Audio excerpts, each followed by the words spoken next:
হয় 100 বছৰীয়া বিচ্ছেদৰ আসলতে সমাপ্তি ঘটাৰ দিশে আগবাঢ়িছে যি হোলোঙাপাৰ গিবন অভয়াৰণ্যৰ গিবনৰ হলক বান্দৰৰ যি পৰিয়ালৰ মাজত যি বিচ্ছেদ হৈছিল 100 বছৰ পূৰ্বে যি বিচ্ছেদ হৈছিল আৰু সেই বিচ্ছেদৰ মূল কাৰণ আছিল গিবন অভয়াৰণ্যৰ মাজে যোৱা এই ট্ৰেইন আলি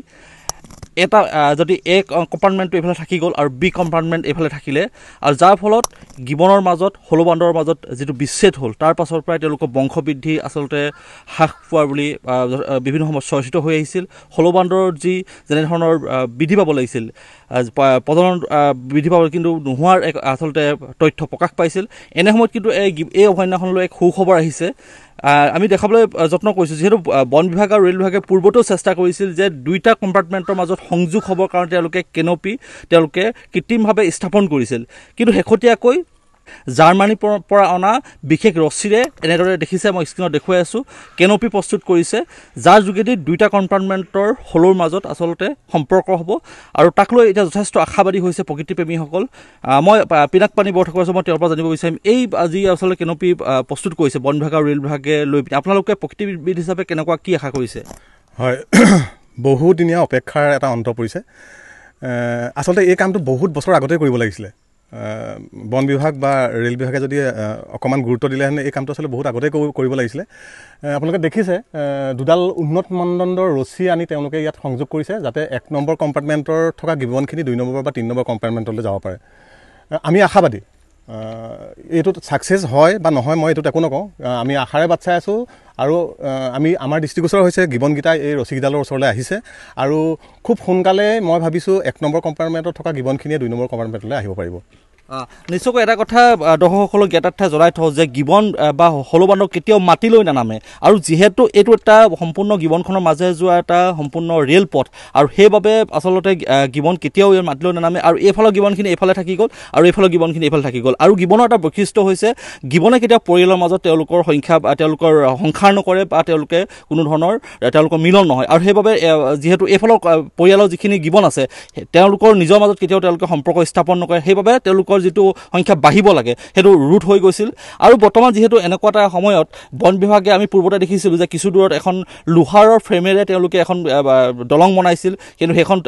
সফল নহল তাৰ পিছতো কেবাবাৰ চেষ্টা কৰিছিল ইয়াৰ যেটো প্ৰাকৃতিকভাৱে যিবিলাক কেনপি হৈছিল হেবিলাকো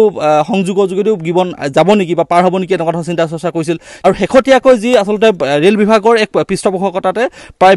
19 লাখ টকা ব্যয়েৰে জাৰ্মানীৰ পৰা অহা বিশেষ ৰছী আনিছে আৰু এই ৰছী ওপৰ গছৰ ওপৰত আপোনালোকে মই দেখুৱাইছো এই ওপৰত এনেকৈ তেওঁলোকে দুইফালে তেওঁলোকে সংযোগ কৰিছে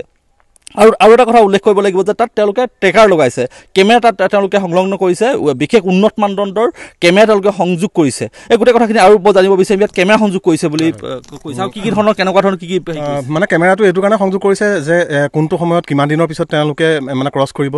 সেইটো চাবৰ কাৰণে মনিটৰ কৰিবৰ কাৰণে কেমেৰাটো লগাইছে আৰু দ্বিতীয় কথাটো হ'ল তেওঁলোকে 3খন ব্ৰিজ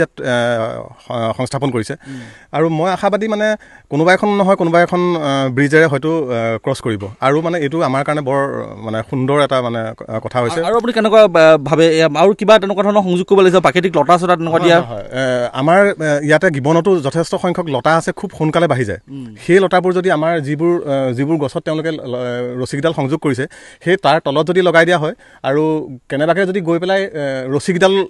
লতাখিনিয়ে আবৰি লয় তেতিয়াহ'লে মোৰ মতে আৰু সোনকালে বা আৰু একদম সহজভাৱে তাহাঁতি নেচাৰেলি মানে নেচাৰেল বস্তু বুলি যাই পেলাই সিহঁতি ক্ৰছ কৰিবলৈ আৰম্ভ কৰিব নিশ্চয়কৈ এইটোক লৈ আপোনালোকে গিবনৰ যেহেতু আপোনাৰ লাগি থাকে গিবনৰ কাষৰীয়া লোক আৰু প্ৰকৃতিবিদ আপুনি এগৰাকী আপোনালোক যথেষ্ট আশাবাদী এই প্ৰচেষ্টাটোক লৈ হয় হয় আমি যথেষ্ট আশাবাদী আৰু মানে ভগৱানৰ ওচৰতো প্ৰাৰ্থনা কৰিছোঁ যাতে পৰিয়ালকেইটা সংযোগ হওক আৰু আমাৰ গিবনৰ সংখ্যা বাঢ়ক আৰু দেশী বিদেশী পৰ্যটক আহক আমাৰ কাৰণে এইটো বৰ সুবিধাজনক লাভজনক কথা নিশ্চয়কৈ মই কৈছোঁৱেই যে মই পূৰ্বতে কৈছোঁ যে এই যি ৰেল পথছোৱাই আচলতে 100 বছৰীয়া তেওঁলোকৰ মাজত বিচ্ছেদৰ সৃষ্টি কৰিলে পৰিয়ালকেইটাই আচলতে মাজত বিচ্ছেদ হ'ল কিন্তু এতিয়া শেহতীয়াকৈ যি আচলতে বন বিভাগ আৰু ৰেল বিভাগে যিটো পদক্ষেপ গ্ৰহণ কৰিছে ইয়াৰ পাছত এই যিটো বিচ্ছেদৰ অৱসান ঘটি মিলন হ'ব এই পৰিয়ালসমূহৰ মাজত গিবনৰ পৰিয়ালসমূহৰ মাজত আৰু তাকে লৈ প্ৰকৃতিবিদসকলে আশা প্ৰকাশ কৰিছে বন বিভাগৰ এই প্ৰচেষ্টাটোক আদৰণি জনাইছে আৰু পৰৱৰ্তী পৰ্যায়ত আমি আচলতে লক্ষ্য ৰাখিম যে এই বন বিভাগৰ যিটো লাখটকীয়া যিটো প্ৰচেষ্টা এই বিশেষ প্ৰচেষ্টা কিমান দূৰ সফল হৈছে গিবনৰ এই পৰিয়ালকেইটাৰ মাজত সংযোগ স্থাপন কৰাত আপুনি বিচৰা বাতৰি পাব কেৱল নিউজ 18 এপত নিউজ 18 এপ ডাউনলোড কৰিবলৈ স্ক্যান কৰক এই QR কোড গুগল প্লে ষ্টৰতো পাব এই নিউজ 18 এপ।